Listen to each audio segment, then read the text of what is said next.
This is Matthew Cratter from Trader University, and today I want to talk about money, zombies, and Dunbar's number. If you're interested in learning how the economy actually works so you can make money in both bull and bear markets, or you just want to see what I'm trading or investing in, be sure to hit that subscribe button. So we're going to talk about Dunbar's number. We're going to talk about zombies. Dunbar's number is suggested to be this sort of limit that our brains experience, where this is the maximum number of people that you can have stable social relationships with. So you can imagine sort of the upper limit for a tribe of people living together would be 150. And this is just sort of the cognitive limit that we run into if you want to know everyone, if you want to figure out whether you trust someone or don't trust it. And so some people say this number is at 120 or 170, but it's somewhere around this. And we all know what it feels like to work at a company that maybe has 10 people, or we can imagine versus a company that has 150 or more people. And then once you get above 1,000 or 10,000, obviously the dynamics change, the leadership structures have to change. So there's this kind of magic number where people can live together. Maybe you could have a hippie commune of 150 or something like this. And then if it got above that, it would begin to break apart. It wouldn't be as centralized. You'd start to break into separate tribes that might begin to fight with each other, or at least want to live away from each other. So if you're under 150 people living together, trying to coordinate, and believe me, I'm going to bring this back to the economy and money. If it's 150 or under, whatever the number is, you're able to somewhat figure out who do you trust, whom do you trust, who owes you what, who's good at what. I think this is one reason why a lot of high school class sizes are something like 100 or 150, where you basically can know everyone, or at least have an idea whether you want to know someone. But once you get above Dunbar's number, then you need different structures for human coordination. Maybe you have a king, maybe you get a much stronger tribal leader, but then you have the problem that when you reach a certain size, the king has to have deputies. He can't do everything himself.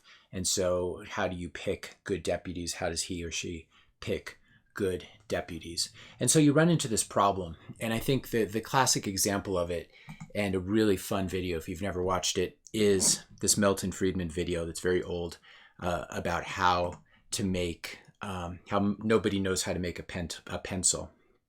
And certainly nobody knows how to make a pencil that costs 5 or 10 cents. This is only something that free markets can do. And if you watch this video, you'll see that he goes into it, how to, how exactly do you make a rubber eraser, and where's the rubber grown? And it used to be in Malaysia, and it's not there, etc. How do you mine graphite? How do you mix the right proportions of graphite and clay to get the right hardness of the pencil, etc. You get the idea. So if you were to make a pencil, you can imagine how long it would take you. You'd have to travel all around the world. You'd have to assemble these parts. And yet we have this miracle that you can go online or go into a store and get a pencil for about 10 cents. So what I would suggest is that money is one of the most important uses of money is the coordination of human activity. How do you allow people to cooperate without killing each other, and to be productive and to actually work together and to interact with each other when you get above Dunbar's number? And there have been various things that have been tried, but in terms of real actual prosperity and maybe perhaps not spirituality, but prosperity and physical prosperity, nothing really rivals free market capitalism. And so I'd suggest that money is a mechanism for coordinating human activity. And when you go and buy something, you are basically voting. It's a form of democracy too, where you are voting that you like pencils. And if you never buy a pencil, then maybe and you just buy pens, that sends price signals to the market that you at least consider pens to be more valuable than pencils. Of course, when you have public schools and they force kids to use pencils, you can have distortions like this when the government gets involved. Now, 2020 has been one of the worst years for this, where the Fed, in response to the coronavirus panic, has been buying the junk bonds of companies that should have gone out of business. These are what are called, often called zombie companies. simply because they're able to pay the interest on their debts, but they can never really dig themselves out from it. And in many cases, they need free money from the central bank in order to do this.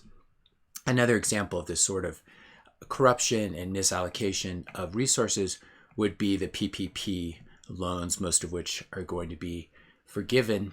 And we've seen a lot in the press about this, how these loans were used to buy Rolexes and Lamborghinis and Cadillac Escalades and Rolls Royces, etc. And some of these people are being prosecuted. Who knows how many people got away with this?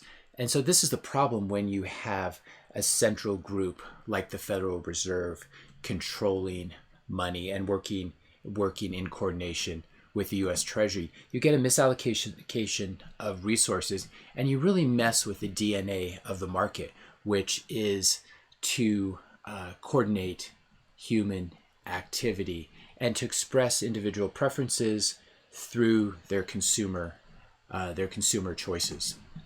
So what I would suggest is that, and this has been a problem for at least 20 years or so, the Federal Reserve is distorting market price signals. We don't know what the true cost of money is, what the true risk-free rate would be for government borrowing at the 3-month level or 1-year level or 10-year level if the Fed weren't manipulating the federal funds rate, really sort of pinning where interest rates are, if it weren't keeping the 10-year note yield unnaturally low by buying 60% of the issuance. Where would the stock market actually be?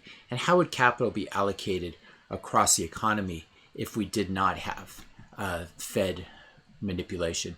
In other words, what would the world look like if we were on something like, we tried the gold standard and that worked for a while, but if we were on something like the Bitcoin standard, where it was much less decentralized and where no one could manipulate the money printer. And the problem with being able to manipulate the money printer is you can give out free money to your friends to buy Lamborghinis with, etc. And all at the same time, you have mom and pop businesses failing, going out of business, and you have companies, zombie companies that really should be allowed to die and rest in peace, being kept alive simply because they have very good lobbyists, they have inside connections with the government and the money printer. Finally, I want to end with a Nassim Taleb quote that I thought was pretty good. And he says, "I'm at the federal level a libertarian, at the state level a Republican, at the local level a Democrat, and at the family and friends level a socialist." And the way I sort of parse that is that, and I think most people are like this, at the family level, you really are a socialist or communist. You hold all property in common, and you're working together for the common good. There's not one person in the family who's trying to accumulate all the resources, etc. Maybe this is a problem if you have 3 toddlers, but basic families function at the level of socialism or communism. And then at the local level, perhaps some government spending makes sense. Government spending that's local government spending that's smart and targeted. And you're not quite at Dunbar's number here, but there's much more local knowledge of what the community needs, who really needs help, and who is just sort of mooching off the system. And then at the federal level, I would suggest you need something closer to free markets. I don't agree with libertarians about everything, but I do agree that free market capitalism is a very good form of human coordination and cooperation. A lot of people are against capitalism these days. They don't understand what we have is crony capitalism, where we have the Federal Reserve and Wall Street controlling the money supply and handing out free money to their friends and colleagues. Jerome Powell, who's the chairman of the Federal Reserve, comes out of investment banking and private equity background. And he really doesn't know anything about entrepreneurialism. He certainly doesn't understand or believe in how free markets work to do stuff like building pencils.